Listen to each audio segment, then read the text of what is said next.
Aujourd'hui, donc, nous traitons de la crise de l'Église. Je rappelle très brièvement, pour ceux qui découvrent aujourd'hui, il s'agit donc de cette situation conflictuelle difficile que nous vivons dans l'Église depuis, disons en gros, le milieu des années 60. Et après avoir exposé brièvement les symptômes principaux de cette crise de l'Église, un effondrement de la foi, une pratique de plus en plus relâchée, des déviances morales au sein de l'Église, voilà, il y a tout un tableau assez sombre dont nous sommes encore à l'heure actuelle témoins.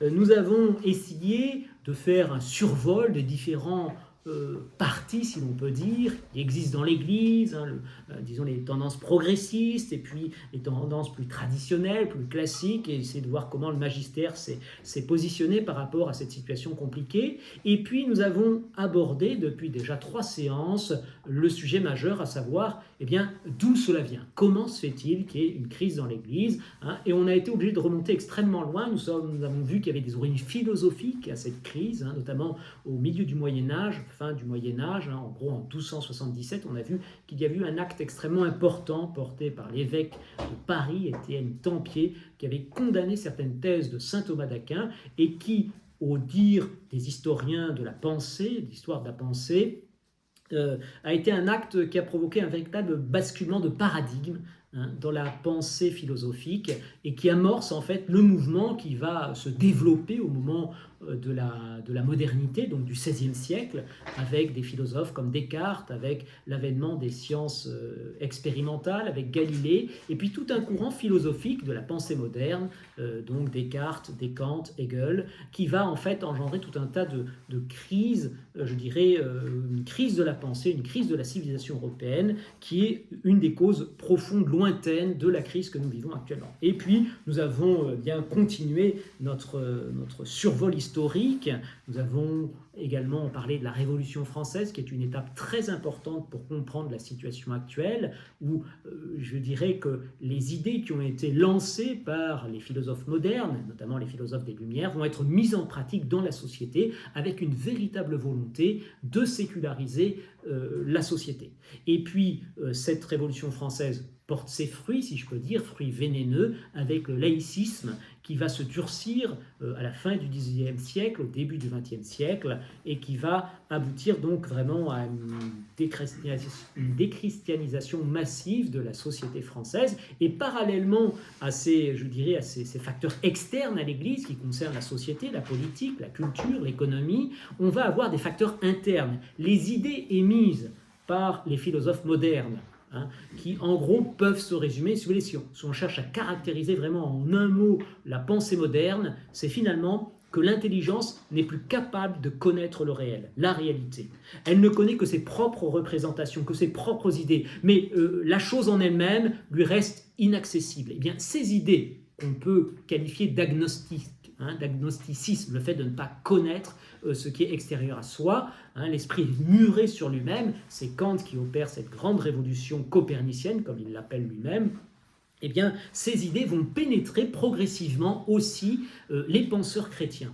Et c'est ce que nous avions vu la dernière fois, un facteur interne très fort de la crise actuelle, c'est un facteur théologique, ce qu'on a appelé la crise moderniste. Nous en avions largement parlé, je ne vais pas refaire la conférence de la dernière fois. Je vous rappelle que donc à la fin du XIXe siècle, certains penseurs chrétiens, avec d'ailleurs des bonnes intentions, veulent se rendre compte que l'esprit du monde est radicalement opposé à la pensée chrétienne, et donc veulent essayer de créer des ponts entre pensée moderne et christianisme. Et donc pour cela, ils adoptent la philosophie kantienne, hegélienne, empiriste même éventuellement, et ils tâchent, à partir de ce donné philosophique, de faire une théologie audible, entre guillemets, aux contemporains. Ils veulent mettre au goût du jour l'évangile. Le problème, alors en soi le propos est tout à fait louable et bon, et il faut toujours s'efforcer d'être audible par ses contemporains. Le problème, c'est qu'il y a des lignes rouges à ne pas franchir,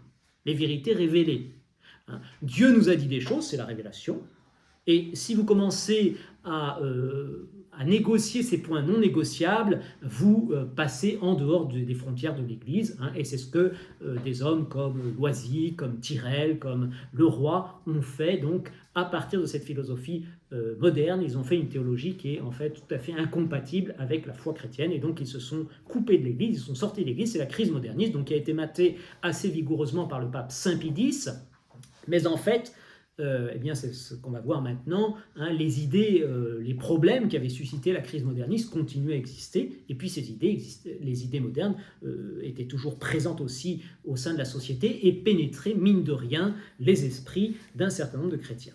Alors, on a aussi parlé un épisode important, quoique moins fondamental bien sûr que la crise moderniste, c'est la condamnation de l'Action française en 1926, qui a été aussi un facteur assez déstabilisant pour le catholicisme, parce que, pour faire simple, hein, je rappelle donc l'essentiel de ce que j'avais dit la dernière fois, en gros, un certain nombre de thomistes, donc de théologiens classiques, avait une certaine affinité avec les thèses de Maurras, qui étaient en fait assez discutables, hein. On a vu qu'il y avait vraiment des problèmes dans ses thèses historiques, hein, notamment il inversait les finalités, hein. La religion était au service de la politique, hein, c'est le tout politique, et puis il était très imbu lui-même de positivisme, donc une sorte de philosophie aussi moderne. Voilà, donc il y avait des points discutables. Donc le magistère Pie XI en l'occurrence a condamné de façon d'ailleurs assez sévère, assez brutale, hein, ce qui a causé beaucoup de troubles.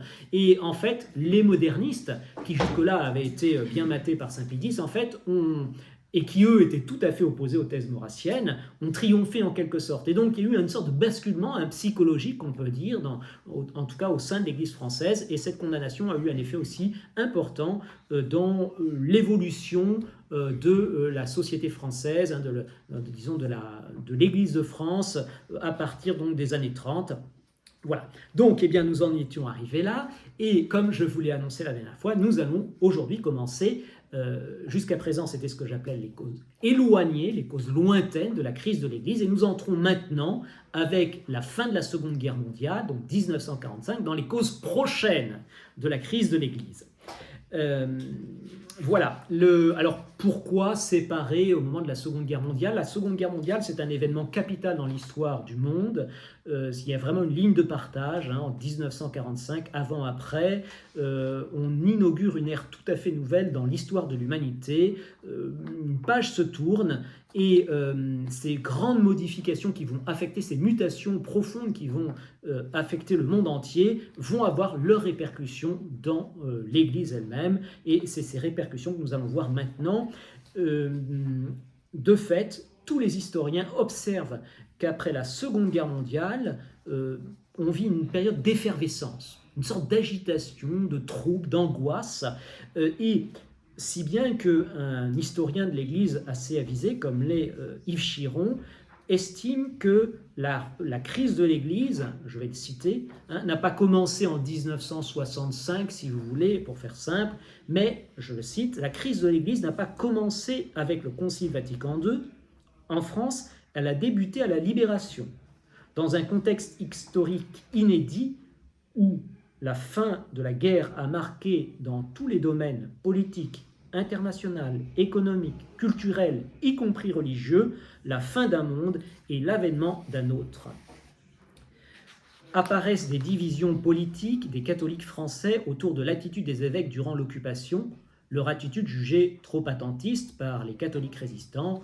Les catholiques intransigeants sont à tort ou à raison associés au régime de Vichy. Donc, vous voyez, la Seconde Guerre a aussi cristallisé des oppositions, des antagonismes profonds au sein du catholicisme, entre ceux qui ont pris, on peut dire, position en faveur de la résistance, et puis d'autres qui ont une attitude plus attentiste, plus, je ne pense pas, on ne pourrait pas aller jusqu'à collaboratrice, mais en tout cas, qui ont admis le système. Et donc, c'est une sorte de cocktail assez détonnant qui sort de la Seconde Guerre mondiale et qui va provoquer un certain nombre d'agitations au sein de l'Église. Donc, cette effervescence qui agite le monde s'explique d'abord, même d'un point de vue simplement sociologique, psychologique. Il est certain que les horreurs dont on a été témoin pendant la Seconde Guerre mondiale ont profondément bouleversé l'humanité. Donc on a déjà un terrain, je dirais, assez sensible, naturellement, par la connaissance, et c'est souvent seulement à la fin de la Seconde Guerre mondiale qu'on a connaissance de ce qui s'est passé en Allemagne, de la façon dont les armées russes se comportaient dans les terroirs conquis. La bombe atomique aussi, c'est quelque chose, quand on y réfléchit, d'absolument abominable. Hein. Ces pauvres civils tués en masse comme ça d'un seul coup. Bon, il y a vraiment des choses horribles, hein, qui se sont passées et qui ont profondément bouleversé les esprits. Deuxième élément important à la fin de la Seconde Guerre mondiale, c'est l'aura du communisme. Les armées soviétiques sont sorties victorieuses de l'Allemagne nazie, et de ce fait, l'URSS a une aura, une sorte de...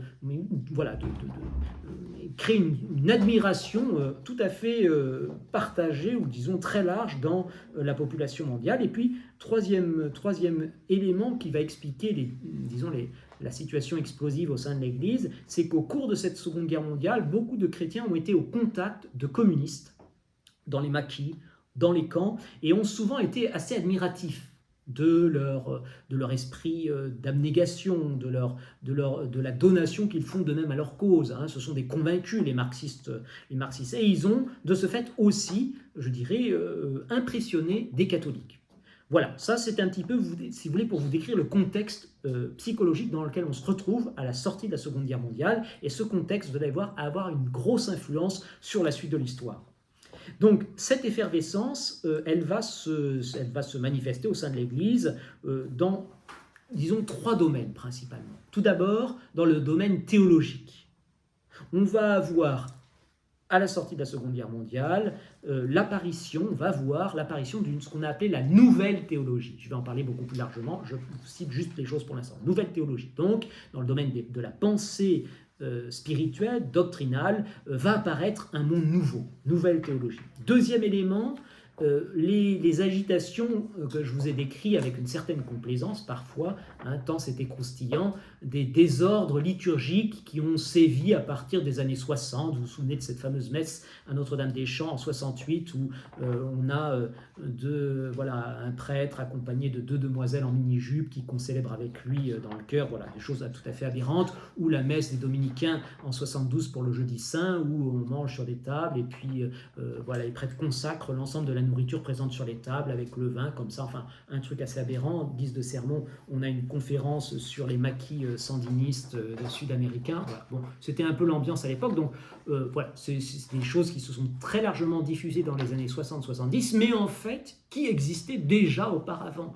Hein. L'agitation, les troubles liturgiques sont déjà présents dès la fin de la Seconde Guerre mondiale, notamment, alors certaines personnes certains historiens qui cherchent à comprendre d'où vient un petit peu certains renversements en matière liturgique, estiment notamment que les messes célébrées de façon clandestine, hein, sans qu'on puisse observer en toute rigueur les rites, ont donné une certaine habitude, hein, de célébrer de façon cavalière.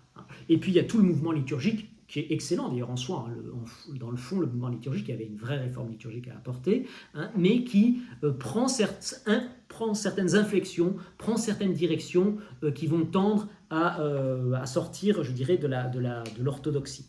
Troisième domaine d'agitation, le domaine pastoral, avec notamment un certain nombre d'expériences qui vont mal tourner, l'expérience des prêtres ouvriers, la fondation de la Mission de France avec donc l'Action catholique, qui en soi est un excellent mouvement, mais qui va là aussi fortement se politiser, et se politiser d'un très mauvais côté, puisque en gros se marxiser, hein, pour dire les choses simplement. Voilà, donc les 3 grands secteurs que nous allons maintenant voir un petit peu plus en détail, hein, de cette agitation. Donc tout d'abord, la nouvelle théologie. Comme je vous l'ai dit, Saint Pie a maté de façon efficace apparemment le modernisme, mais de fait, ce qui avait engendré le modernisme, hein, à savoir justement l'imprégnation des esprits par la philosophie moderne, les vraies questions aussi qui se posaient, notamment la question biblique à l'époque, du début du XXe siècle, on lit la Bible de façon littérale. On a des interprétations fondamentalistes de la Bible. Et c'est l'interprétation commune et parfaitement partagée par tout le monde. Or, on se rend compte quand même, depuis le milieu du XIXe siècle, que cette lecture-là n'est pas tenable. de façon universelle sur la Bible. Il faut réfléchir. Il y a une interprétation à donner au texte de la Bible. Et donc, c'est une vraie question, cela, et qui a entre autres suscité le mouvement moderniste. Donc, vous voyez, il y a des vraies questions qui subsistent toujours et qu'on n'a toujours pas résolues à cette époque-là. Et puis, également, le progrès des sciences, notamment le progrès des sciences historiques, eh bien, permet de réaliser qu'un certain nombre de choses qu'on tenait pour absolument certaines, eh bien, ne le sont pas autant qu'on le croit. Voilà, les saints fondateurs de certains évêchés, c'était quelque chose qu'on estimait tout à fait certain, et puis en fait, qui, au regard d'une saine critique historique, s'avère fragile. Bon, tout cela, donc, eh bien, les mêmes causes produisant les mêmes effets, eh bien, fatalement, ce qui avait engendré la crise moderniste n'ayant pas disparu, eh bien, cela réapparaît avec force dans un contexte très troublé, celui de la fin de la Seconde Guerre mondiale. Et donc, nous avons l'émergence de foyers de ce qu'on appelle la nouvelle théologie. Alors, ce qui est étonnant, c'est que ça va naître dans les deux ordres qui étaient en quelque sorte les défenseurs de l'orthodoxie, souvent d'un catholicisme très intransigeant du XIXe siècle, très orthodoxe, ultra-orthodoxe on peut dire, voilà, plus royaliste que le roi si vous voulez. C'était en gros les jésuites et les dominicains, qui étaient les défenseurs, les colonnes de la vérité. Et c'est dans cet ordre, dans ces deux ordres, que vont surgir cette nouvelle théologie, notamment, alors, surtout dans l'ordre jésuite. Donc les deux protagonistes, c'est en gros, pour faire simple, en France, c'est l'école de Fourvière, à Lyon, avec quelques noms qui vont vous dire quelque chose pour ceux qui ont étudié la théologie, avec Henri de Lubac, le cardinal Danielou, Gaston Fessard, moins connu, mais qui est aussi une figure de l'école de Fourvière, Henri Bouillard, Teilhard de Chardin, bien connu, et Balthazar aussi, qui sont donc ces jésuites qui lancent donc un mouvement que je vais décrire un petit peu plus. Et du côté dominicain, vous avez donc là aussi, alors le dominicain c'est le thomisme, c'est vraiment l'orthodoxie, je dirais, par excellence en matière doctrinale, mais vous avez un dominicain très, je dirais, qui se penche sur les questions historiques, le père Chenu, qui est en plus pas n'importe quel dominicain puisqu'il est régent des études au couvent du Sauchoir, donc il y a une grosse influence sur la communauté donc, dominicaine de la province de France, c'est-à-dire les dominicains de Paris, et en fait qui de plus en plus évolue vers une sorte d'historicisme. L'historicisme, c'est finalement cette idée qu'on étudie l'évolution de la pensée, mais l'on n'est plus capable de dire si les choses sont vraies. On s'intéresse uniquement à l'enchaînement des raisonnements, mais on ne prononce plus sur la valeur de vérité des propositions que l'on présente. Ça, c'est l'historicisme. Et alors, sans que, bien sûr, le père Chenu verse dans un tel historicisme qui est en fait incompatible avec la foi, bien sûr, puisque là, on est dans un agnosticisme complet par rapport à la vérité. Eh bien, va prendre une direction dans ce sens-là qui rappelle étrangement ce qui s'est passé lors de la crise moderniste. Voilà, donc pour présenter les deux protagonistes. Et puis, manifestement, dans ce qu'on a baptisé la nouvelle théologie, mais qui est un monde très vaste, j'essaierai de présenter un peu plus en détail ensuite justement les différents courants au sein de cette nouvelle théologie, sans tomber dans les excès des modernistes à la Loisie, où là on a l'apostasie. Dans l'école de Fourvière, au couvent du Sauchoir, on n'en arrivera pas là où sont arrivés les modernistes patentés du début du XXe siècle. Mais incontestablement, il y a une filiation, il y a une affinité d'esprit entre les deux mouvements. Pourquoi ? Parce que, notamment dans l'école de Fourvière, c'est très net. En fait, cette école de théologie est imbue de philosophie moderne. Lubac, Danielou, Fessard surtout, Bouillard, Teilhard de Chardin, au plus haut point on peut dire, et Balthazar dans une moindre mesure, sont complètement acquis à la philosophie moderne. Ils ont un fond hégélien, un fond kantien, selon les différents. Par exemple, Fessard, c'est un féru d'Hegel. Il veut faire ce que saint Thomas a fait avec Aristote, lui, il veut le faire pour Hegel. Le problème, comme le disait très justement dont le bienheureux Don Marmillon, c'est qu'on ne peut pas baptiser un singe, parce qu'un singe n'a pas d'âme. Voyez-vous, le système kantien est imbaptisable parce qu'il n'a pas d'âme. Il a des principes qui sont absolument incompatibles avec la foi puisque vous n'accédez plus à la vérité. Alors comment pouvez-vous vous prétendre disciple de celui qui a dit « je suis la vérité » si vous ne croyez pas que, on puisse connaître la vérité. Vous voyez, donc il y a vraiment là des points qui sont absolument incontestables et de fait d'ailleurs ces grands, alors ce sont des grands penseurs, ce sont Bach, Danielus sont des grands bonhommes au point de vue de la pensée, mais de fait, quand on regarde un peu leur carnet d'adresses, leurs amitiés, Lubac, sans aucun complexe, est grand ami de Blondel, grand ami de La Bertonnière, qui est un moderniste patenté. Il est également,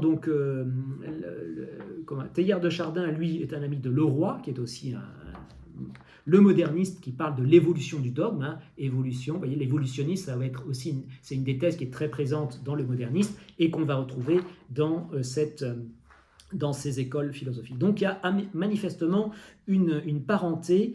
Et si on cherche à définir le tronc commun, le dénominateur commun à toute cette école de Fourvière, on peut dire tout d'abord qu'ils disent, comme les modernistes, que la théologie doit s'adapter à la mentalité moderne. Ce qui, dans un certain sens, est tout à fait acceptable. Mais il faut voir jusqu'où et comment.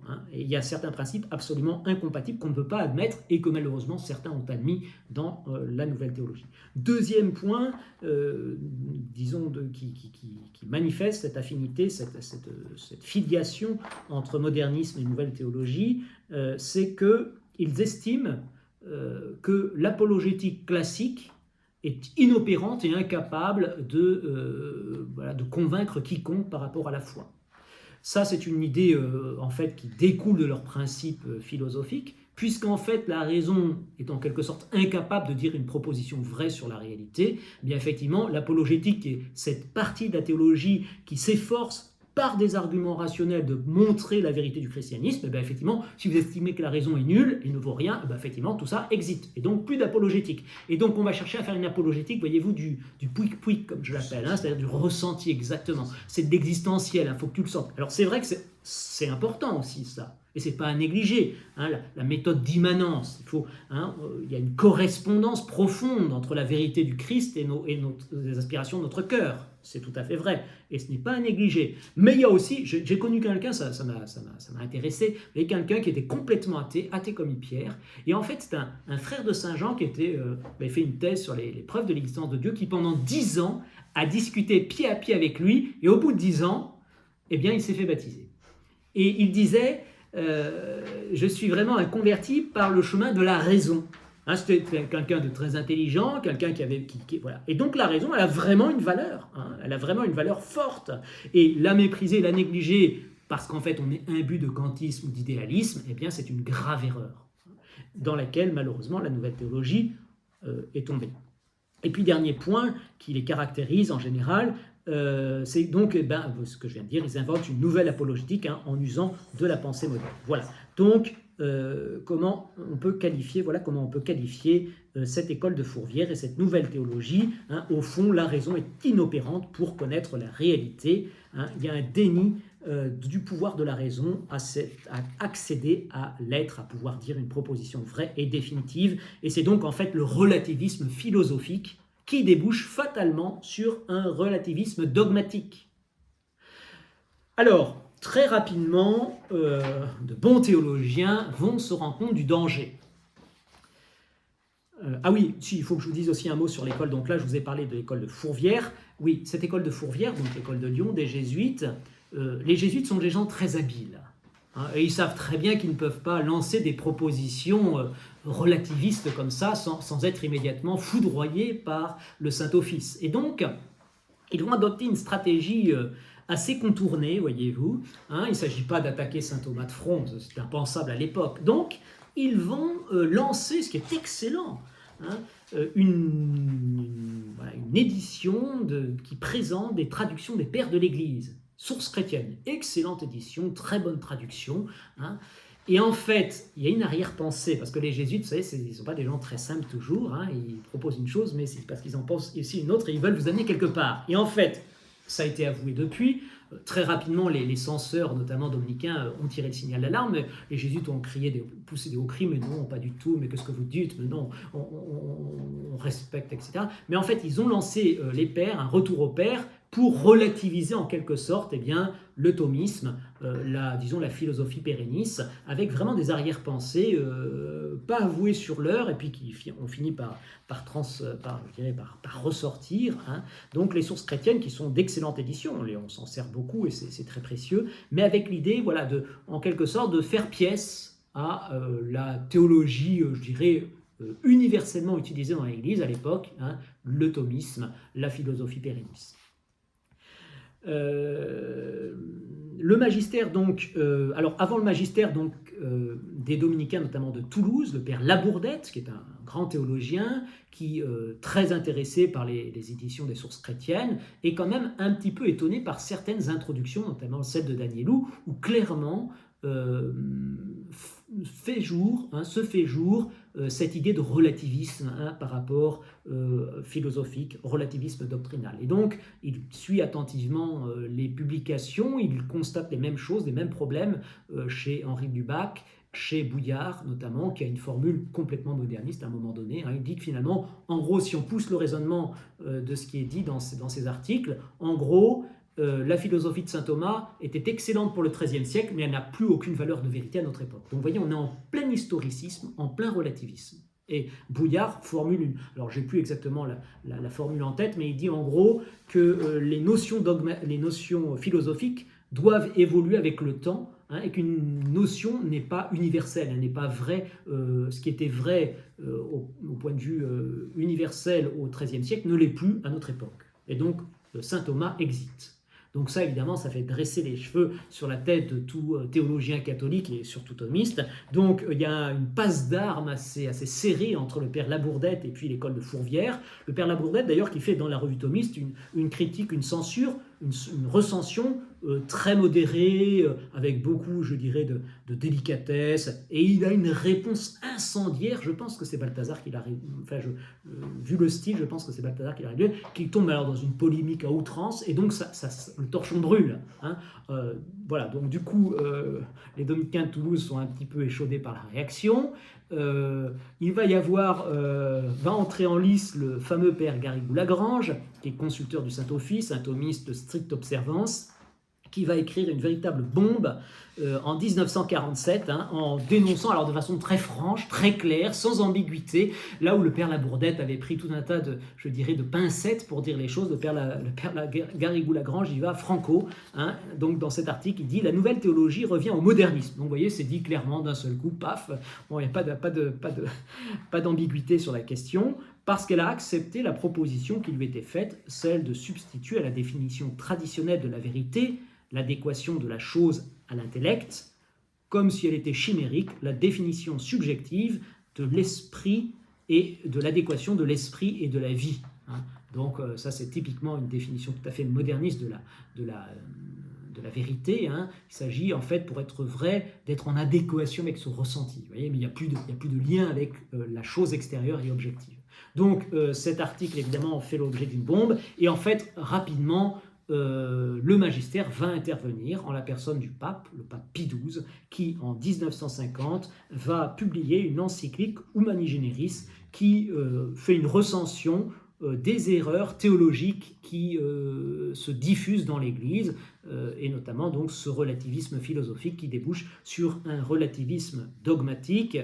Il épingle, sans le nommer, le père de Lubac, qui a une thèse. Alors, le père Lubac, il y a beaucoup de très bonnes choses chez lui. Hein. C'est un grand esprit, c'est un érudit considérable, mais il y a certaines thèses tout à fait inadmissibles, hein, notamment dans les rapports de la nature et de la grâce. Pour lui, si vous voulez, la grâce n'est pas gratuite. Hein. La grâce, Dieu crée, mais nécessairement, s'il crée un esprit intelligent, il doit obligatoirement l'appeler à la vision béatifique. Donc, il n'y a plus cette gratuité de la grâce. Il y a aussi une sorte d'absorption de l'ordre naturel dans l'ordre surnaturel, une sorte de surnaturalisme. On en revient, pour ceux qui ont fait un peu de théologie, à Baius. Hein, une sorte de Baius, c'est le père du jansénisme. Hein, les erreurs sur les rapports nature-grâce, c'est typique des erreurs protestantes et notamment du jansénisme. Et donc il revient, alors dans un autre sens, les jansénistes sont hyper rigoristes, lui il aurait plutôt tendance à être plutôt laxiste, mais il revient à ces rapports voilés et faussés entre nature et grâce, donc une erreur très dangereuse. Vous voyez, on touche au principe, comme lorsque j'en avais parlé à l'époque. Les erreurs que vous faites dans les principes, souvent ça paraît assez ténu, mais au fur et à mesure où ces erreurs se développent, ça prend des proportions de plus en plus importantes, et c'est un peu comme en mathématiques. Vous savez, quand vous faites une erreur sur un axiome, quand vous déployez tous les raisonnements, à la fin vous avez des erreurs énormes, alors qu'au départ c'est une petite erreur en soi. Donc là, on touche vraiment à la théologie fondamentale, au principe de la foi, et ces erreurs donc de Lubac. Alors il épingle aussi Chenu, donc le dominicain, pour son historicisme. Le père Congar, ah oui, je ne vous ai pas parlé du Solchoir, donc le Solchoir, l'école dominicaine, un peu nouvelle théologie, mais alors évidemment qui n'a rien à voir avec Fourvière, c'est-à-dire qu'eux restent quand même, en tout cas pour le père Congar, profondément thomistes, et il n'a aucun doute sur le fait que l'intelligence est capable de connaître le réel, par exemple. Mais le père Congar, par exemple, donc, qui est l'élève le plus brillant du Solchoir à l'époque, et qui est le fils spirituel, on peut dire, de Chenu, a des thèses extrêmement hardies en matière ecclésiologique. Il est pris d'un certain irénisme. Il pense qu'en fait, les différences entre protestants, orthodoxes, tout ça, moyennant quelques bonnes conversations, tout ça, ça va être résolu. En tout cas, il veut travailler à un équilibre, ce qui est une excellente chose, mais peut-être avec un certain irréalisme par rapport, je dirais, à la profondeur, à la cristallisation des différentes positions.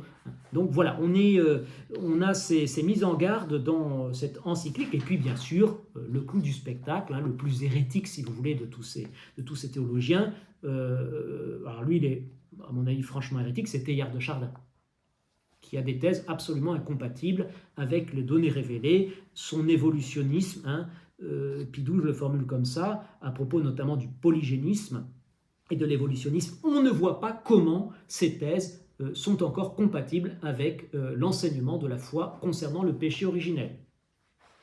Donc, cette encyclique d'une grande importance, Humani Generis, qu'on a qualifié souvent de syllabus du XXe siècle. Je vous rappelle que le syllabus, c'était ce catalogue produit par Pie IX qui condamnait un certain nombre d'erreurs libérales au XIXe siècle, et qui est un document qui a eu un grand retentissement, qui a été souvent considéré par les libéraux comme une atteinte à la pensée moderne. Eh bien, Pie XII, avec cette excellente thèse, et d'ailleurs, c'est toujours utile de la relire, Humani Generis, on est toujours dans ces problèmes-là. On voit qu'il a été visionnaire. Vous voyez, dès les années 50, il signale en fait les problèmes que l'on va connaître dans les années 60, que l'on connaît encore de nos jours. Donc là, on a vraiment un enseignement très sûr qui met en garde contre les erreurs qui sévissent donc à son époque, mais qui continuent à perdurer. Malheureusement, Humani Generis n'a pas eu le même impact, si vous voulez, que Pascendi, l'encyclique de Pie X pour condamner le modernisme, qui vraiment, on peut dire, avait donné un coup d'arrêt très net. Là, ça a ralenti. D'ailleurs, tous ces professeurs, parce qu'ils sont tous professeurs, sont limogés en quelque sorte. Le père Congar, qui avait l'art de la formule, disait voilà, que je ne sais plus si c'était le maître de l'ordre était venu faire une grande purge dans l'ordre dominicain. Donc tous les enseignements un peu hétérodoxes, les enseignants hétérodoxes avaient été envoyés, qui en Angleterre, qui au Mexique, qui je ne sais où, pour être écartés de l'enseignement parce qu'on estimait que leur enseignement était dangereux. Donc vous voyez, l'Église a quand même pris les moyens face à ces erreurs pour tâcher de les combattre, mais ça n'a pas suffi.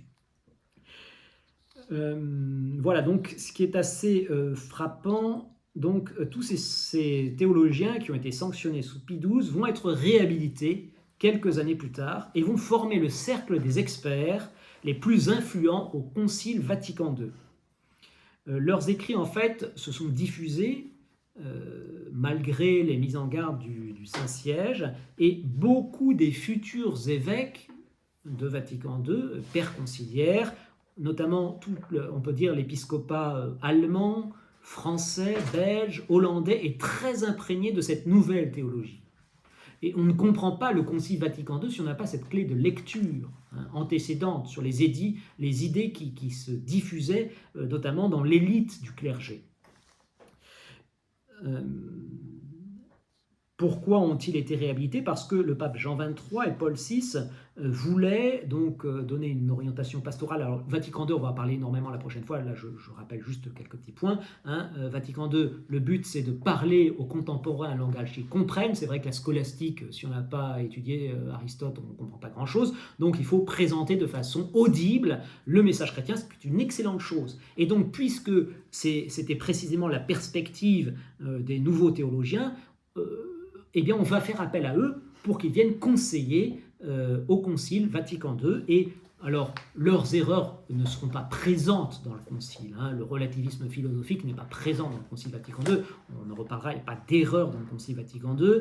Mais ils vont donner cette note très, je dirais, très optimiste, très accessible. Vous voyez, au lieu de citer des thèses scolastiques, eh bien, on va citer les pères de l'Église, on va citer l'Écriture sainte, ce qui est une excellente chose. Et effectivement, d'un point de vue pastoral, c'est tout à fait défendable et excellent. Mais voilà, il y a aussi, mine de rien, qui continuent à travailler dans les esprits, les erreurs théologiques qui sont derrière et qui vont se diffuser largement après l'ouverture que Vatican II va opérer. Mais c'est tout un autre sujet et on y reviendra les fois suivantes. Donc, à Vatican II, en fait, vont s'affronter en gros deux camps, si vous voulez. D'un côté, eh bien, je dirais la doctrine classique thomiste, incarnée par le cardinal Ottaviani, et le Cetus des pères internationaux, dans lequel, par exemple, Monseigneur Lefebvre, bien connu, participera, voilà, qui sont des défenseurs, si vous voulez, de la doctrine classique de l'Église. Et puis, de l'autre côté, vous allez avoir, eh bien, justement, tous les pères conciliaires acquis à la théologie moderne, à la nouvelle théologie, qui ne sont pas forcément très nombreux quantitativement. Ce sont essentiellement les évêques des pays européens, ouest-européens. Et vous avez des évêques beaucoup plus classiques aux États-Unis, en Amérique du Sud, partout dans le monde, en fait, au point de vue catholique. Mais par contre, ils ont des Formules 1 de compétition dans leurs experts, ils en imposent, évidemment, et ils sont très habiles, ils vont prendre, on verra, c'est la question du Concile Vatican II, et en gros, ils vont mettre une claque incontestable. En gros, il y a eu un vrai affrontement à Vatican II entre deux écoles théologiques et on peut dire que c'est la nouvelle théologie qui a remporté la victoire sur la théologie classique de façon claire. Alors, quel jugement porter sur cette nouvelle théologie? Donc, dans la mesure où cette nouvelle théologie fait sien les principes de la pensée moderne que sont l'agnosticisme, le fait qu'on ne puisse pas connaître la réalité, l'idéalisme, le relativisme, dans la mesure où les théologiens font ces principes, eh bien forcément leur théologie va être viciée. Je rappelle que la philosophie, c'est l'instrument par lequel on raisonne. On raisonne en théologie. Et donc, si vous avez une scie voilée, eh bien vous allez avoir du mal à scier. Si vous avez un tournevis usé, donc vous voyez les contours sont vrillés, eh bien vous n'arrivez plus à visser. Si vous avez une mauvaise philosophie, eh bien vous allez faire une mauvaise théologie. C'est mathématique, si vous voulez, c'est un enchaînement rigoureux, logique. Et donc, dans la mesure où ces théologiens ont effectivement fait leur les principes erronés de la pensée moderne, eh bien forcément leur théologie est erronée. Alors, il faut mettre un bémol, nouvelle théologie, c'est très vaste. Un cardinal de Lubac, par exemple, n'a pas fait sien entièrement tous ces principes erronés. Théilhard de Chardin, sans aucun doute. Il n'y a rien à faire avec l'œuvre de Théilhard de Chardin, mais il y a beaucoup à prendre chez Lubac. Il y a beaucoup très intéressant de lire Daniel aussi. Vous voyez, donc il faut être nuancé dans l'appréciation de ce courant théologique. Il y a à boire et à manger, donc il faut être suffisamment, je dirais, compétent pour prendre ce qu'il y a de bon, et puis savoir laisser de côté ce qui est indigeste et nuisible, voire mortel. Donc, par ailleurs, donc ça c'est le point négatif, si vous voulez, de la nouvelle théologie. Le point positif, c'est qu'ils répondent à ce besoin d'actualisation et notamment d'intégration des progrès scientifiques, de l'histoire, de la philologie, de l'exégèse. Tout ça, c'est un fruit, je dirais, justement, des progrès des sciences que ce mouvement théologique ouvert a su accueillir et qu'il faut reconnaître, et c'est le point négatif du côté orthodoxe, du côté thomiste, parfois on a fait le reproche à juste titre, chez certains théologiens, de se contenter, de théologiens classiques, thomistes par exemple, de se contenter de répéter les formules, mais sans chercher à répondre aux philosophies modernes, aux exigences aussi de la pensée moderne, où il y a vraiment des questions qui ont surgi. C'était notamment le père Gérard Deslauriers, donc un théologien tout à fait classique, thomiste, qui reprochait au père Garrigou-Lagrange, le fameux père Garrigou-Lagrange, de se contenter de répéter les thèses thomistes sans affronter la pensée moderne, comme vont le faire certains thomistes, par exemple le père Pessac, qui va se coltiner les œuvres d'Heidegger pour pouvoir répondre vraiment, comprendre en profondeur la pensée d'Heidegger, savoir voir ce qu'il y a de juste et puis repousser ce qui est moins vrai, ce qui est faux même. Le père Gérard Deslauriers a eu cette démarche et plusieurs thomistes comme ça ont suivi. Mais d'autres étaient, vous voyez, il y a un côté un peu plus confortable, c'est vrai, quand il faut lire Kant, bon, c'est un peu ingrat, un peu indigeste, mais c'est important de le faire pour pouvoir répondre aux choses. Et puis, deuxième reproche que l'on faisait au thomisme et à la théologie classique, c'était d'être anhistorique.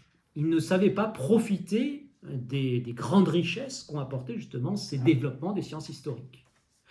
Maintenant, le thomiste, notamment le père Labourdette, le père Bonino actuellement, sont des belles figures, si vous voulez, de thomistes qui savent à la fois intégrer la valeur de la théologie, ce qu'on appelle la théologie positive, justement, qui étudie l'histoire, qui va recueillir les évolutions de la pensée. C'est très précieux de le faire, c'est très important de le faire. Et avoir du mépris pour cette théologie-là, c'est vraiment, je dirais, être complètement arriéré.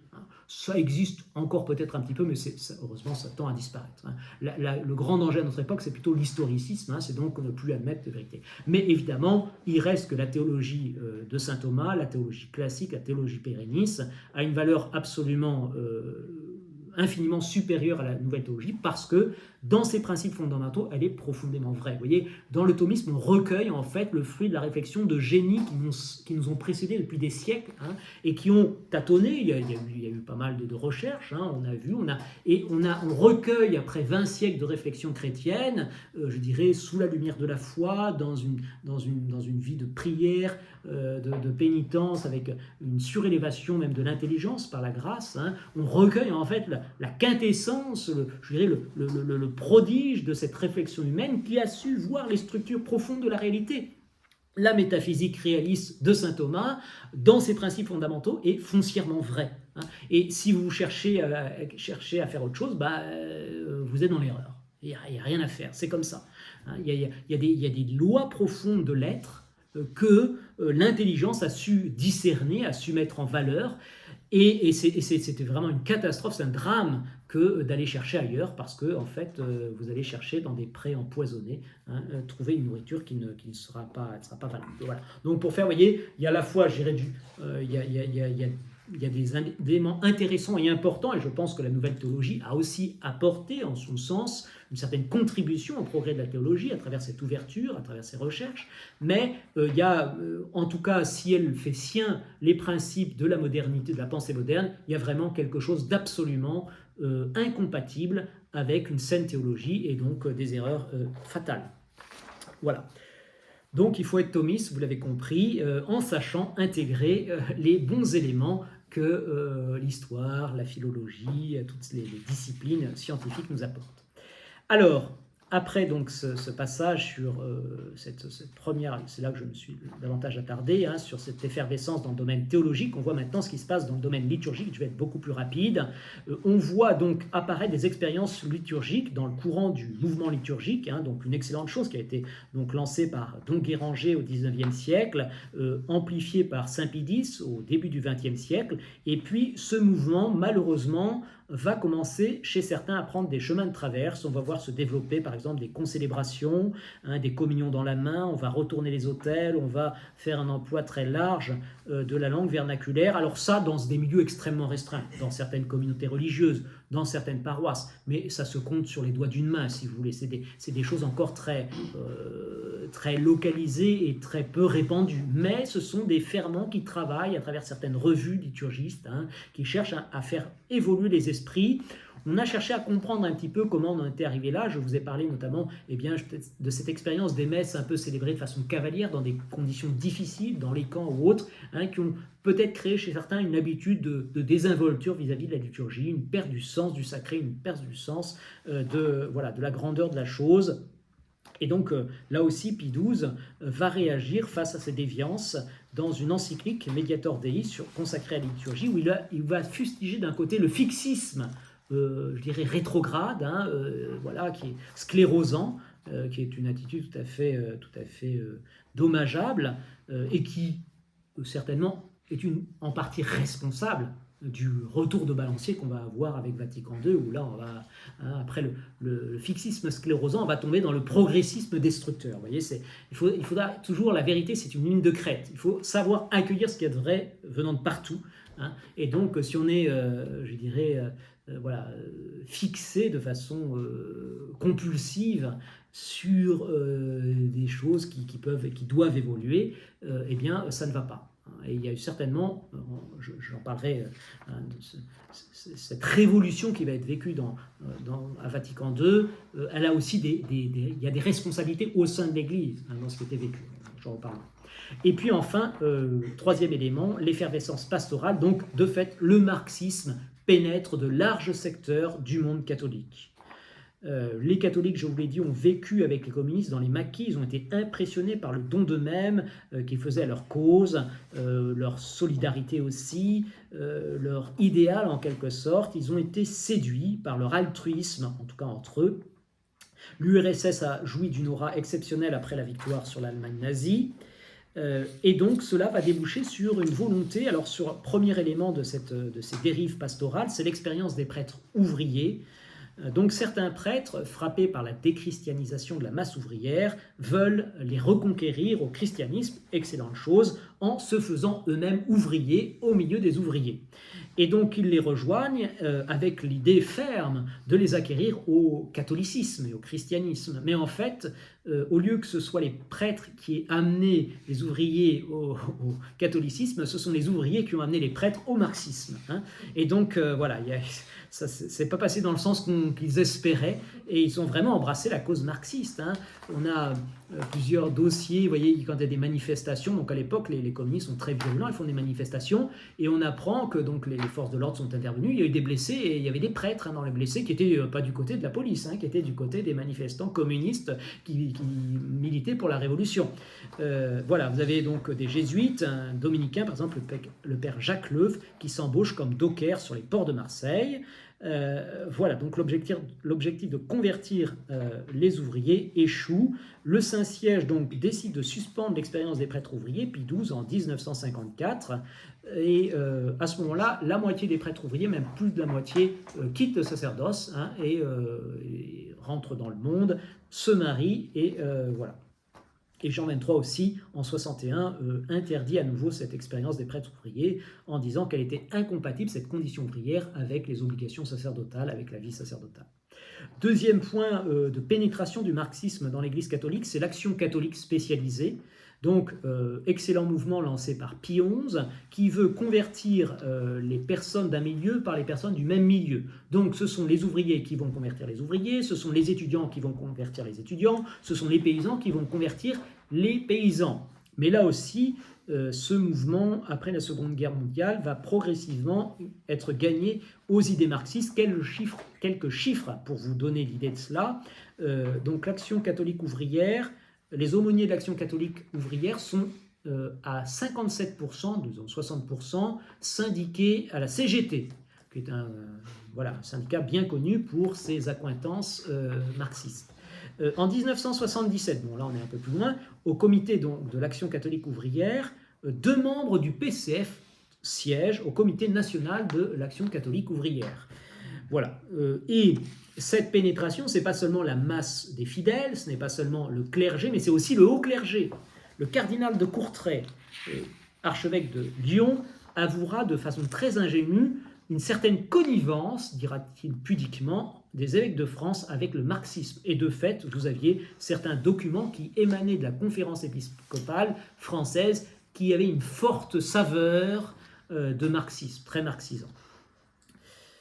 Voilà, alors ça a une conséquence, cette marxisation, enfin je ne sais pas comment on peut dire, cette dérive marxiste du clergé, c'est que, il y a une rupture qui se creuse entre le clergé et les fidèles. Monsieur le curé, dimanche, ne cesse de fustiger les bourgeois, les nantis. En fait, il a en face de lui que des bourgeois et des nantis. Donc, à force, on finit par se lasser d'entendre ce genre de discours, hein, et ce qui expliquera que voilà, il y a vraiment une défiance, une marxisation des clercs qui va provoquer une réaction de répulsion vis-à-vis d'un certain nombre de fidèles. Et puis, le Saint-Siège lui-même fera preuve d'une certaine naïveté vis-à-vis du communisme. On en reparlera avec l'Ostpolitik, hein, s'imaginant qu'on peut discuter avec les communistes.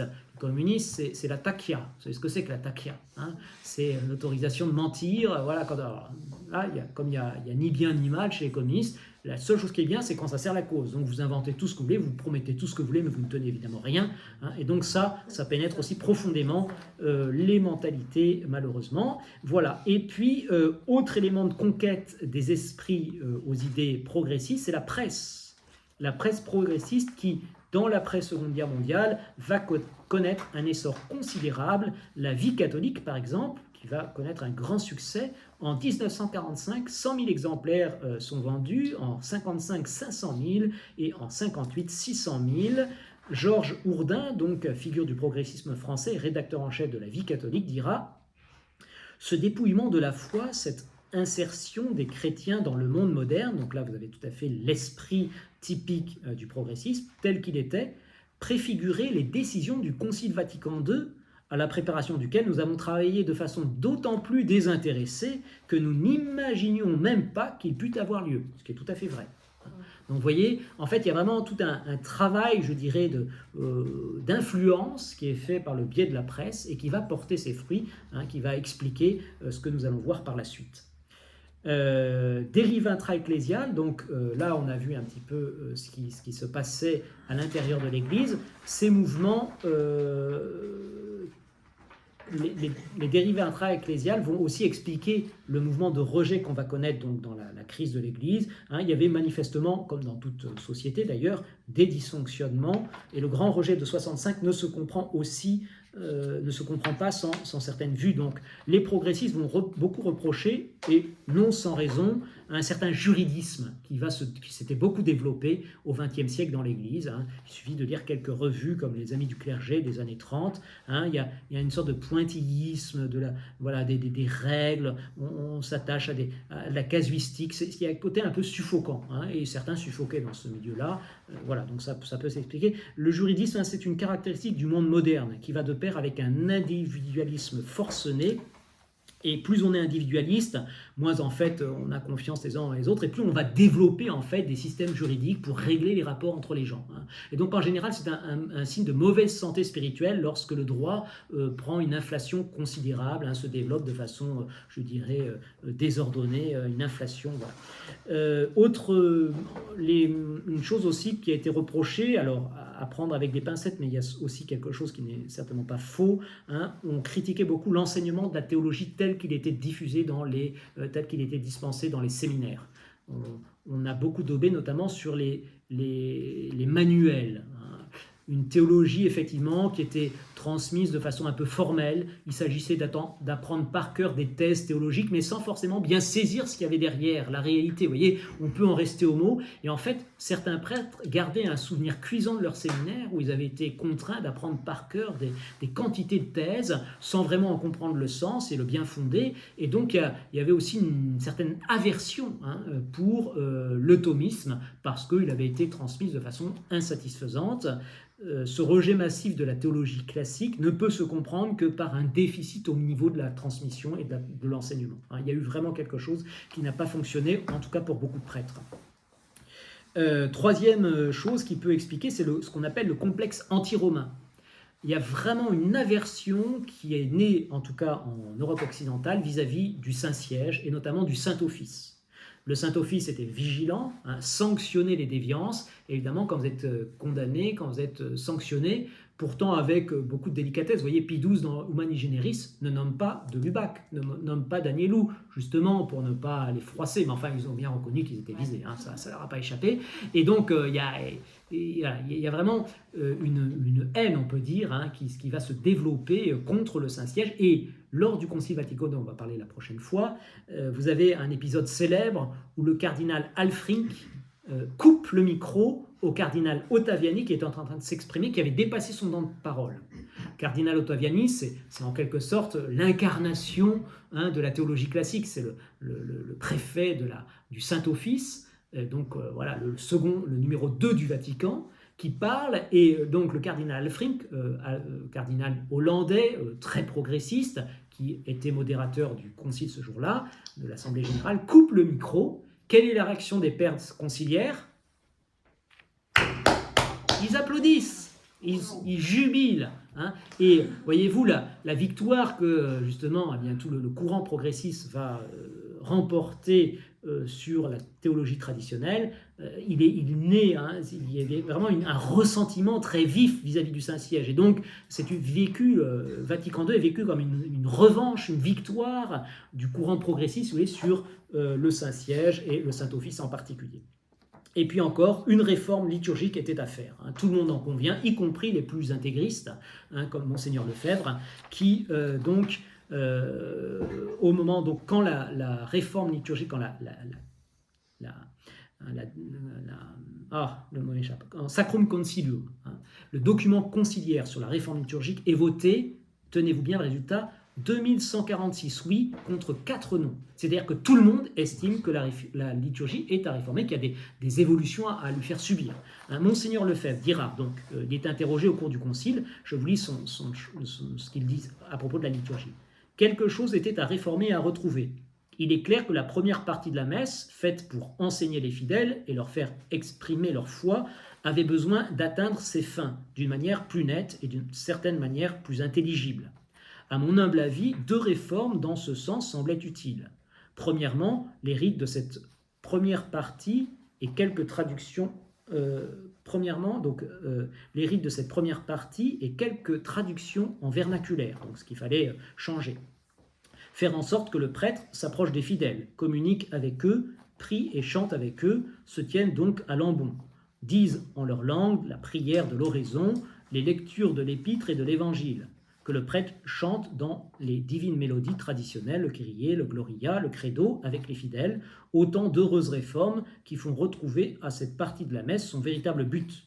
Donc, même tous les pères conciliaires étaient convaincus qu'il y avait des choses, et il n'y a pas à s'en étonner, des choses à changer dans la liturgie. Donc, ça a été fait parce que, il y avait quelques dérives dans la manière dont la messe était célébrée, notamment des plaintes qui reviennent souvent. On a des messes célébrées à toute vitesse, le latin est prononcé de façon quasiment incompréhensible, on a l'impression, c'est le pinsomme des typhos sacralité. Alors évidemment, quand vous assistez à une telle messe, c'est un peu bouleversant pour quelqu'un qui a la foi. C'était un protestant comme ça converti, qui avait assisté, alors c'était pas à notre époque, c'était au XVIe siècle, qui avait assisté à une messe comme ça, célébrée à la va-vite par un prêtre, et il avait dit, moi si j'étais le pape, je brûlerais ce prêtre, parce que célébrer la messe comme ça, c'est inadmissible. Donc il y avait des pratiques liturgiques qui étaient dérives, des pratiques déficientes. Et puis un certain formalisme, vous voyez, on était très à cheval sur les rubriques, ce qui en soi est pas mal, mais finalement il suffisait que les rubriques, c'est-à-dire la loi soit respectée, puis c'était bon. La partie intérieure, l'union à ce qui était célébré, ça, finalement, peu importe. On était dans la pure objectivité, dans l'extériorité. Et donc ça, c'était quand même des choses qui étaient manifestement à changer. Donc le mouvement liturgique tendait à faire ce que le prêtre vive sa messe. Ça, c'est très important, effectivement. Bon, et puis dans l'office, avant le Concile Vatican II, on en reparlera, mais on a consulté tous les évêques, tous les supérieurs pour savoir ce qu'il fallait changer. Et il y a une réponse absolument unanime, diminuer la taille du bréviaire. Le bréviaire était trop long, donc souvent on s'en acquittait un petit peu rapidement comme ça. C'était le pinsomme qu'il fallait dire rapidement aussi. Donc quand on était en apostolat, on disait le plus vite le matin tout ce qu'on pouvait, et puis pour pas avoir à trop dire le soir, parce que quand on était épuisé, ça marchait plus. Et puis en plus c'était une obligation grave, donc si vous ne le disiez pas, c'était péché mortel. Donc vous voyez, là on a il y avait quelque chose à assouplir, il y avait quelque chose à changer, et donc ça aussi, tout ça, tout le monde était conscient de la nécessité de ces réformes. Voilà, donc, eh bien écoutez, 2 minutes ça. Écoutez, tant pis. J'aurai pas le temps de finir encore cette fois-ci. Je voulais aborder les causes prochaines externes, c'est-à-dire en fait tout ce qui concerne ce qui va se passer dans la société, qui va avoir un énorme impact dans l'évolution de l'Église, hein, c'est-à-dire les 30 glorieux, etc. Mais je pense que c'est plus raisonnable de nous arrêter là pour aujourd'hui et de reprendre cela le mois prochain. Évidemment, j'aurais aimé commencer le mois prochain par Vatican II, puisque c'est finalement là qu'on va en arriver. Donc c'est évidemment un moment clé pour comprendre l'histoire de l'Église, hein. Le Concile Vatican II, ce qui s'y passe, la façon dont on doit se positionner par rapport à lui, hein. Il y a vraiment tout un tas de problématiques qui sont alors toujours brûlantes, hein. Donc là je marcherai sur des œufs. Je tâcherai vraiment de présenter une façon la plus équilibrée, la plus juste et la plus exacte possible. Donc c'est ce que nous verrons la prochaine fois. Mais il faudra malheureusement que je finisse, hein, cette partie importante aussi, donc sur les causes externes, sauf si vous avez encore combien il me faudrait. Vous avez encore quelques minutes, ou 17h, c'est 17h. Oui. Une toute petite question. Vous Oui. ne parlez que de théologiens français. Oui, parce que c'est ceux que je connais le mieux et parce que ce sont ceux qui vont être le plus influents. Alors, on en reparlera la prochaine fois avec Vatican II. Il y a eu aussi des théologiens allemands, hein, notamment Rahner, qui a une très très grande influence en Allemagne et sur l'épiscopat allemand. Vous avez Schillebeck en Hollande aussi. Donc c'est un peu les grandes figures, les grands experts théologiens qui vont influencer. Mais c'est vrai que l'école française, hein, l'école de Fourvière, a vraiment été moteur, a été directrice. Oui, d'ailleurs, il faut vraiment arrêter parce que vous voyez, ça c'est la chorale qui vient pour faire ce qu'ils doivent faire. Donc, Merci beaucoup. Merci beaucoup. Merci.